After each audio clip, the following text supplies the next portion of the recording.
नमस्कार, मैं हूँ आपका दोस्त विजय विद्रोही और आप देख रहे हैं हमारा खास कार्यक्रम विजय फैक्टर।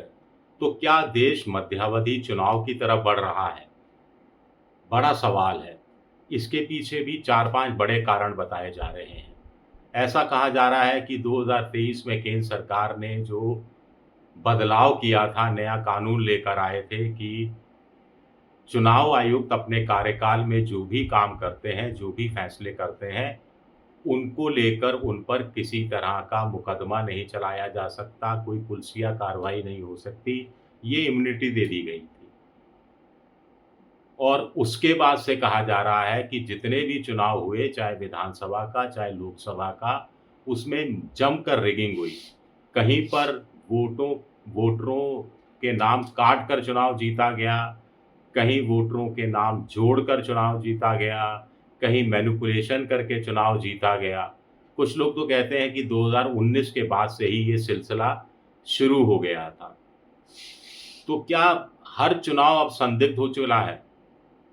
और चुनाव आयोग एक तरफ, राहुल गांधी विपक्ष एक तरफ, मोदी सरकार बीजेपी तीसरी तरफ।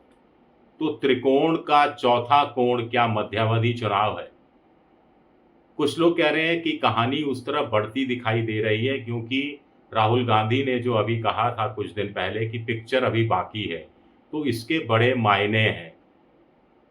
अब देखिए, मोदी सरकार इस समय बैसाखियों पर टिकी हुई ज़रूर है, लेकिन बैसाखियाँ कहीं इस समय हिलती हुई दिखाई नहीं दे रही।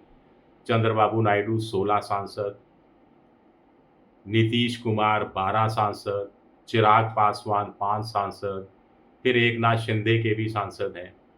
इनमें से अपनी-अपनी राजनीतिक मजबूरियों के तहत, अपनी-अपनी राजनीतिक ज़रूरतों के तहत और अपनी-अपनी सुविधा की राजनीति के तहत फिलहाल कोई हिलने वाला नहीं है।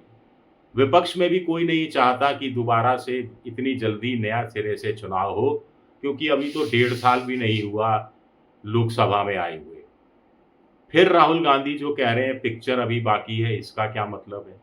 फिर जो खबर आती है, जगन मोहन रेड्डी कहते हैं कि राहुल गांधी चंद्रबाबू नायडू की इसलिए आलोचना नहीं करते क्योंकि दोनों के बीच में बात होती है।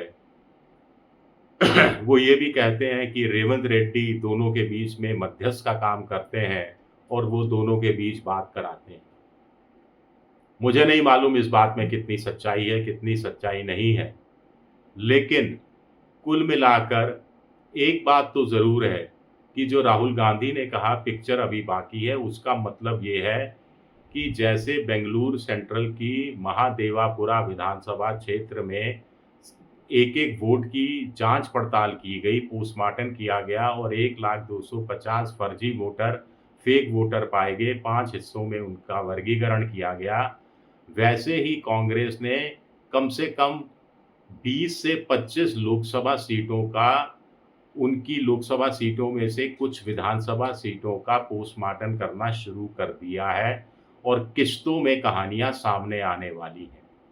इसमें बताया जा रहा है कि राजस्थान की जयपुर ग्रामीण की सीट भी शामिल है, जिसे बीजेपी ने बामुश्किल 1600 वोटों से जीता था।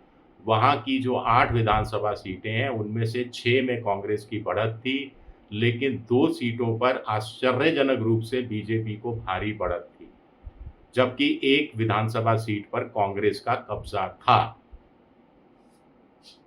अब इसका कार्रवाई कब पूरी होगी, कितना समय लगेगा, दबाव डालने की रणनीति है। मुख्य चुनाव आयुक्त ने जिस ढंग से प्रेस कॉन्फ्रेंस में राहुल गांधी का बिना नाम लिए उनको चेतावनी दी कि 7 दिन में हलफनामा दो या माफ़ी माँगो, तीसरा कोई विकल्प बचा नहीं है। उससे राहुल गांधी समेत समूचा विपक्ष आहत है।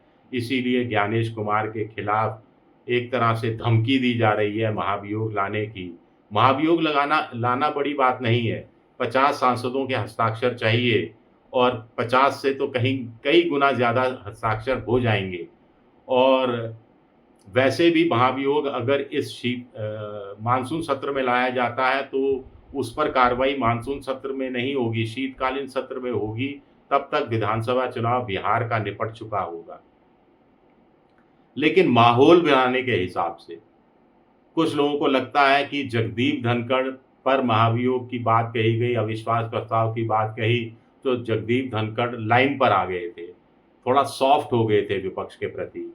अचानक इस कारण उनकी एक दिन तबीयत भी खराब हो जाती है और तबीयत खराब होने के तत्काल बाद इस्तीफा भी देना पड़ता है। तो ज्ञानेश कुमार पर भी यही नुस्खा आजमाया जा रहा है। क्या आने वाले दिनों में हम देखेंगे कि ज्ञानेश कुमार की तबीयत अचानक खराब हुई और अचानक उनका इस्तीफा हो गया?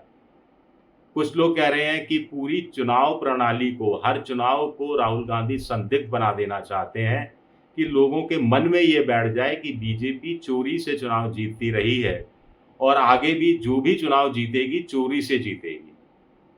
और जहां बीजेपी हार जाएगी वहां ये दावा किया जाएगा कि हमने बीजेपी की चोरी पकड़ ली, चोरी करने नहीं दी, इसीलिए देखो बीजेपी चुनाव हार गई।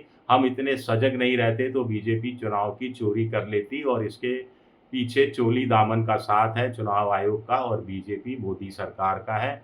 इस तरह का माहौल कुल बनाकर पूरे देश भर में योजना बनाई जा रही है, और इसके लिए राहुल गांधी जिम्मेदार हैं। या राहुल गांधी को मौका किसने दिया?